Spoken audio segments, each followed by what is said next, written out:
कि ये लोग हिंदू धर्म को छोड़कर ईसाई धर्म अपना लिए हैं। ये बताइए, आप लोग पर्व त्योहार मनाते हैं कि नहीं? नहीं मनाते हैं पर्व त्योहार। नहीं मनाते हैं? नहीं, 3 साल पहले पूजा करते थे, जब बाकी जान गए तो हम नहीं करते। त्योहार भी नहीं मनाते? त्योहार भी नहीं मनाते। अब दुर्गा पूजा, दिवाली, छठ मनाते हैं कि नहीं? पहले मनाते थे लेकिन अब नहीं मनाते थे। जब परमेश्वर के जान गए अब नहीं मनाते। अभी पूजा देवी देवता को छोड़ दिए, क्योंकि जब पूजा नहीं करती है हम पूजा नहीं करते हैं। क्योंकि मेरा दुख आया तो उस समय कहा कि उसको पूजो तो वहाँ जाओगे तो ठीक हो जाएगा। ये बताइए कि आप लोग श्रृंगार वगैरह करते हैं कि नहीं? मांग में सिंदूर उंदूर लगाते हैं कि नहीं? नहीं लगाते हैं? नहीं। क्यों? कि जो श्रृंगार करेगी तो वो पति रहेगा, और जो नहीं श्रृंगार करेगा तो उसी का पति नहीं रहेगा। श्रृंगार एक दिखावट चीज है। जो आप श्रृंगार करेंगे तो कहेगा अच्छा है। श्रृंगार आप लोग को आज से 3 साल पहले बहुत अच्छा लग रहा होगा। सारे यहाँ की जो औरतें हैं वो श्रृंगार कर रही होगी, लेकिन अब आप लोग ईसाई धर्म को अपना लिए हैं तो श्रृंगार खराब लग रहा है। नहीं अच्छा लग रहा। जिस तरीके से आप लोग ईसाई धर्म में परिवर्तित हुए, ईसाई धर्म को अपनाए, गांव के लोग सपोर्ट करते हैं कि नहीं? नहीं, क्या बोलते हैं? कुछ भी नहीं। मुसलमान है, तुम लोग मुसलमान है। गांव के लोग बोलते हैं क्या? तुम लोग मुसलमान है। मुसलमान बोलते हैं। मुसलमान बोलते। दोस्तों, जहां एक तरफ पूरे विश्व में सनातन का डंका बजता है, वहीं बिहार के गया जिले के एक ऐसे गांव में अभी हम मौजूद हैं जिस गांव के 50% से अधिक जो लोग हैं वो हिंदू धर्म को छोड़कर ईसाई धर्म को अपना लिए हैं। और जिस गांव में कभी आज से 3 साल पहले जो है दशहरा, दिवाली, छठ जैसे पर्व को मनाया जाता था, अब के समय में नहीं मनाया जाता है। बाकी हम लोगों से बात करेंगे कि ऐसा क्या कारण हुआ कि ये लोग हिंदू धर्म को छोड़कर ईसाई धर्म अपना लिए हैं। क्या नाम हुआ आपका? गुड़ी बहन। अच्छा, ये बताइए, आपने कौन सा धर्म को अपनाया है? हम कोई धर्म के नहीं अपनाए। मैं प्रभु यीशु मसीह को मानते हैं। मैं जब संसार में था तो बहुत बीमारी में रहते थे और बहुत इलाज भी कराए थे। मेरा रोग था, चमड़ रोग के बीमारी था। मैं दिखाते पूरा परेशान थे। कब से आप उनको मानते हैं? मैं 3 साल हो गया। 3 साल। तो 3 साल पहले आपको सारे भगवान देवता सही लग रहे थे और 3 साल बाद आप धर्म को परिवर्तन कर ली। हाँ, मन परिवर्तन किए, धर्म परिवर्तन। मन परिवर्तन, धर्म नहीं? धर्म नहीं। तो धर्म कौन सा है? धर्म था ईसाई धर्म। धर्म ईसाई है। हाँ। अच्छा, ये बताइए, हिंदू धर्म में आपको कौन सा तकलीफ हुआ, कौन सा परेशानी हुआ कि आप ईसाई धर्म कबूल कर ली? हिंदू धर्म में थे तब जब मैं बीमार में रहते थे तो जाते थे ओझा भगत थे, तो मैं दिखाते था तो मैं नहीं इलाज होते थे, ठीक नहीं हो रहा पाए थे। और पूरा मेरा घर के परिवार भी मुझसे सब कहता था कि तुम सब दिन बीमार में रहते थे। मैं सोचे कि मेरा एक बेटी था, वो भी बीमार में रहता था और उसको भी 2 बार 3 बार उसको तबीयत खराब। पहले तो सब कुछ हिंदू धर्म का जो रीति रिवाज होता है वो सब कुछ आप लोगों को पसंद आ रहा था। अचानक से ऐसा क्या हुआ कि ईसाई धर्म का जो भी रीति रिवाज है आप लोग को अच्छा लगने लगा? अच्छा लगने लगा कि मैंने कहा कि मैं सारी चीज़ से मैं दिखा के थक गया। हम देवता देवी की नहीं मान सकते हैं। कोई ऐसा प्रचार करने के लिए आया तो मैंने कहा कि उसको प्रचार सुना कि इसमें जाएंगे तो अच्छा रहेंगे। मैंने विश्वास करके मैं कहा कि सारी चीज़ के हम देवता देवी को छोड़ देंगे, मैं प्रभु के मार सकते हैं। मैं कोई हिंदू धर्म नहीं किए, अपन मन परिवर्तन किए हैं। कोई धर्म को नहीं मानती है? कोई धर्म के नहीं मानते हैं। मैं यीशु मसीह को मानते हैं। अब ये बताइए, आप लोग पर्व त्योहार मनाते हैं कि नहीं? नहीं मनाते हैं पर्व त्योहार। नहीं मनाते हैं? नहीं। दशहरा, दुर्गा पूजा, छठ, दिवाली ये सब नहीं मनाते? कुछ नहीं मनाते हैं। हाँ, क्यों? क्योंकि कहता कि तुम एक ईश्वर के छोड़ के दूसरा ईश्वर की पूजा न करना। हाँ, तो पहले तो पूजा करते होंगे ना 3 साल पहले? हाँ, 3 साल पहले पूजा करते थे, जब बाकी जान गए तो हम नहीं करते। त्योहार भी नहीं मनाते? त्योहार भी नहीं मनाते हैं। हाँ? अच्छा, ये बताइए, आप लोग कब ईसाई धर्म में परिवर्तन किए? मैं 4 साल से जान रहे हैं भैया हमको। तो आप कितनी साल की है? मैं कितना होगा 30-40 उम्र। 40-50 से ज़्यादा होगा। इतने साल की आप हो चुकी है। उससे पहले, आज से 3-4 साल पहले हिंदू धर्म का जो रीति रिवाज था सब चीज़ आप लोग को अच्छा लग रहा था। दिवाली, छठ, दुर्गा पूजा सब कुछ मना रहे थे। लेकिन अचानक से क्या हुआ कि ईसाई धर्म को अपना लिए? कैसे अपना लिए कि पहले बहुत बीमार थे, रहते थे, ओझा भगत दिखाते थे। और जो मेरा 2 बेटी था जो बहुत फिट आते थे, और फिट आने से मेरा कोई नहीं हमको सहायता दे रहा था। तब मेरा एगो ने बहन ने कहा कि जो हम प्रार्थना। तो बीमारी अपने आप ठीक हो जाता है क्या ईसाई धर्म में? हाँ, अब ठीक हो जाता है। न वहाँ पैसा लगता है न कौड़ी लगता है। तो बिना पैसा के अपने आप बीमारी ठीक हो जाता है? हाँ। ये किसके साथ ऐसा हुआ है? परमेश्वर यीशु मसीह के। हाँ, उनके मतलब पति हाँ? मेरा क्या? इसका पति बीमार। क्या नाम हुआ आपका? मेरा नाम उपेंद्र कुमार। अच्छा, ये बताइए कि आप किस धर्म को अपनाए हैं? हम धर्म के कोने अपना जीवन अपनाए हैं जीवन अपनाए हैं। जी। धर्म भी तो ईसाई अपनाए हैं ना। धर्म थोड़ी जीवन, पहले हम संसार में रहते थे, बहुत नाशा करते थे, बहुत दारू शराब पीते थे और अपने बाल बच्चे को अच्छे से खिया पिया नहीं करते थे। और परमेश्वर के जब से मैं जाना, मेरा बच्चा ये है, मेरा 3 बच्चा है। मेरा जो पत्नी जो पहले ड्राइवरी हो रहा था, उसको ऐसा हो गया कि तो मृत्यु होने वाला था। किसने आपको कहा कि आपको ईसाई धर्म अपनाना चाहिए? क्या आप खुद के मर्जी से किए हैं? कहाँ से आप वीडियो कोई कहीं देखे, कोई आके आपको बताया कि आपको इस तरीके से करना चाहिए? खुद की मर्जी से किए। जब मैं हालत में था, उससे कैसे पता चला ईसाई धर्म के बारे में आपको? कैसे चला, जो भाई हम पास आया कि वही बताया, खाली चले इतवार के दिन था, बोला कि चलिए हम ये तो वहाँ पर। कौन भाई आया था? एक भाई था, एक नाम का था दिलीप मांझी। अच्छा, वो कहाँ के रहने वाला वो है? पचम्मा के है। हाँ? पंचामा के। पंचामा कहाँ पड़ता है? वो पड़ता है, गया जिले में पड़ता है। हाँ, तो वो यहाँ का ही रहने वाला या फिर बिहार से या फिर जिला के? समाचार यहाँ पर एक व्यक्ति आओ, यहाँ पर पहले जो जुड़ रहा था वो छोड़ दिया। हाँ। फिर हम परमेश्वर, वो आके आप लोगों को बताया कि इस तरीके से आप लोग करेंगे तो आपके जीवन में बदलाव आएगा, तो इसीलिए आप लोग ईसाई धर्म अपना लिए किसी के कहने पे? नहीं, किसी को कहने पर नहीं। हाँ, तो आप बता तो रहे हैं कि कोई आपके जिला के जो आदमी है वो आपको बताया कि उस समाचार है कि परमेश्वर में जाए से उसे खाली प्रार्थना करेगा, प्रार्थना से द्वारा तो आप ठीक हो जाओगे। अब दुर्गा पूजा, दिवाली, छठ मनाते हैं कि नहीं? पहले मनाते थे लेकिन अब नहीं मनाते थे। जब परमेश्वर के जान गए अब नहीं मनाते हैं। क्यों? क्योंकि पहले तो नहीं संसारित में रीत में थे, तब दीपावली दिवाली सब मनाते थे। अचानक मेरा ऐसा तबीयत खराब हुआ कि मेरा जो टीबी के बीमारी आ गया।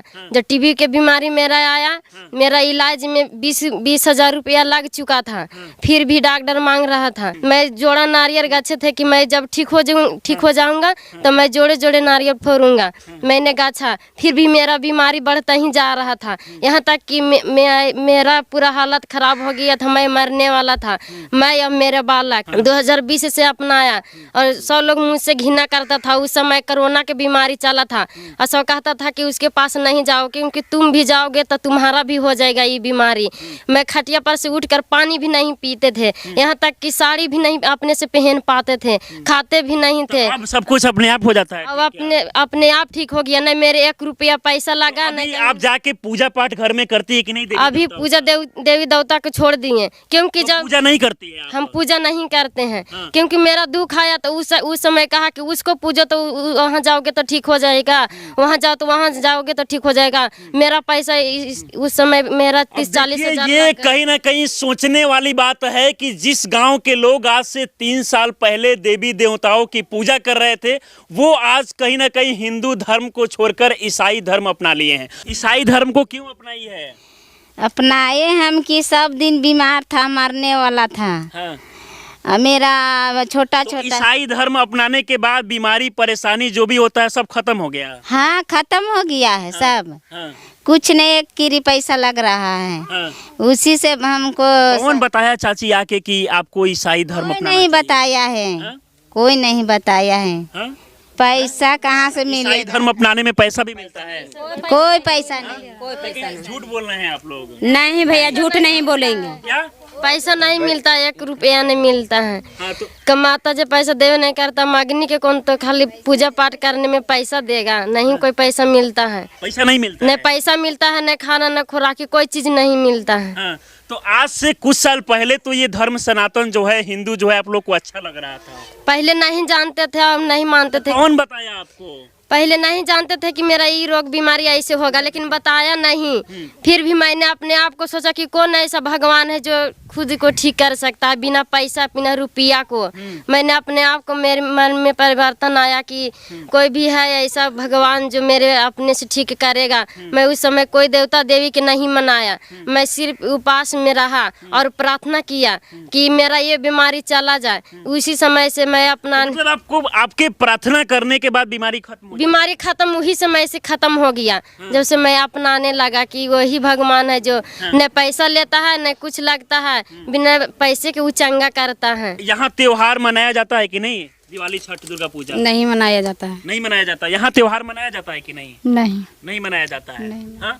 यहाँ त्योहार मनाया जाता है कि नहीं, नहीं मनाया जाता? नहीं। कोई त्योहार नहीं? नहीं, कोई त्योहार नहीं। अच्छा, ये बताइए कि आप लोग श्रृंगार वगैरह करते हैं कि नहीं? मांग में सिंदूर उंदूर लगाते हैं कि नहीं? नहीं। नहीं लगाते हैं? नहीं। क्यों? इसमें सूजी में ग्रहण अति किया था। हाँ, तो मतलब आप लोग मांग में सिंदूर भी नहीं लगाती है? नहीं हाँ? नहीं लगाते थे। नहीं लगाती है कोई भी? नहीं अगर सिंदूर लगा लेगी तो क्या होगा? क्या होगा कि जो श्रृंगार करेगी तो वो पति रहेगा, और जो नहीं श्रृंगार करेगा तो उसी का पति नहीं रहेगा, उसको भी पति रहेगा। बिना श्रृंगार का भी पति? हाँ, भी पति कैसे रहेगा। रहेगा? कैसे रहेगा कि परमेश्वर के दुआ से रहेगा। क्योंकि बाइबल बताते हैं बाइबल कि बता श्रृंगार एक दिखावट चीज है। जो आप श्रृंगार करेंगे तो कहेगा अच्छा है। ये श्रृंगार आप लोग को आज से 3 साल पहले बहुत अच्छा लग रहा होगा, अच्छा लग रहा सारे यहाँ की जो औरतें हैं वो श्रृंगार कर रही होगी, लेकिन अब आप लोग ईसाई धर्म को अपना लिए हैं तो श्रृंगार खराब लग रहा है। नहीं अच्छा लग रहा है। क्योंकि श्रृंगार एक दिखावट चीज है कि हम अगर पूरा श्रृंगार कर लेंगे तो बोलेगा मेरा पति अच्छा है, कल दूसरा लोग उसको मुझको देखकर हंसेगा तो मेरा पति भी नाराज होगा।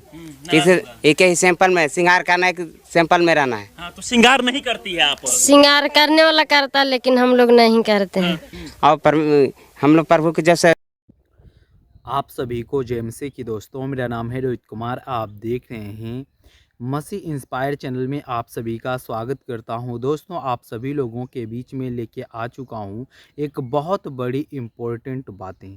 दोस्तों, आपने वीडियो के पहले देखा होगा कि कैसे आज मसीही लोगों को टारगेट किया जा रहा है, कैसे आज मसीही लोगों को धमकाया जा रहा है, कैसे आज उन लोगों को हताश किया जा रहा है, आज उनको बहुत ज़्यादा मारा पीटा जा रहा है, उन पर अत्याचार किया जा रहा है, उन पर बहुत सारी ऐसी चीज़ें की जा रही हैं जो आज हमें चारों तरफ से सताने की कोशिश की जा रही है।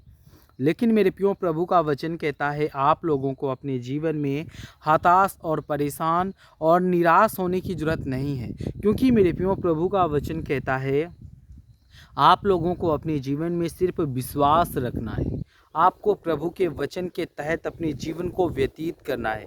और परमेश्वर का वचन कहता है कि वो सर्वशक्तिमान परमेश्वर आपको बहुत सारी समस्याओं से और बहुत सारी दिक्कतों से आज़ाद करेगा। क्योंकि मेरे प्रियो, यहाँ पे मैं आप सभी लोगों के बीच में एक ऐसे वचन को पढ़ने जा रहा हूँ जो वचन पढ़ने के बाद आप सभी लोगों के जीवन में एक सुधार आएगा। और यहाँ पे परमेश्वर का वचन कहता है 3 में पढ़ते हैं, यशायाह की पुस्तक अध्याय 59 से 2 में लिखा हुआ है। यहाँ पे पढ़ते हैं, परंतु तुम्हारे पाप तुम्हारे और तुम्हारे परमेश्वर के बीच में विभिन्न डाल सकते हैं, और तुम्हारे पापों के कारण उसने तुम्हारे साथ से मुंह मोड़ लिया है कि वह ना सुन सके। यहाँ पे मेरे प्रियो, प्रभु का वचन कहता है कि परंतु तुम्हारे पाप जो हैं वो तुम्हारे और तुम्हारे बीच में विभिन्न डाल देते हैं। यानी कि आज जो हमारे जीवन में हम लोग पाप कर रहे हैं, हम लोग अपने जीवन में आज एक विश्वास हमारा कमज़ोर हो चुका है। लेकिन मेरे प्रियो, प्रभु कहता है कि आप लोग अपने जीवन में अपने विश्वास को कमज़ोर बनाना ना सीखो, आप लोग अपने विश्वास को मजबूत बनाना सीखो, अपने विश्वास को अटूट बनाना सीखो, परमेश्वर के प्रति अपने जीवन को व्यतीत करना सीखो। तब वो सर्वशक्तिमान परमेश्वर कहता है कि वो आपके जीवन के सारे दुख और तकलीफ़ों को और सारे आपकी प्रॉब्लमों को दूर करेगा, आपको हर एक दुख और तकलीफ से आज़ाद करेगा।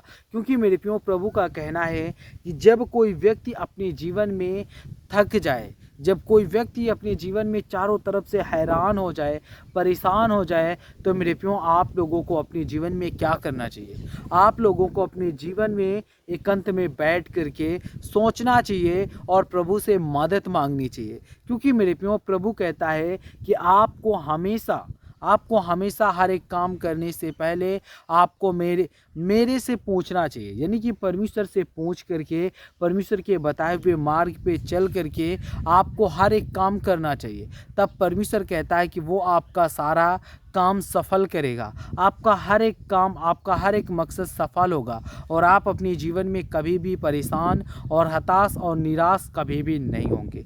तो आप सभी को जय मसीह की दोस्तों, God bless you all of you, आमीन। नेक्स्ट वीडियो मिलता हूँ दोस्तों।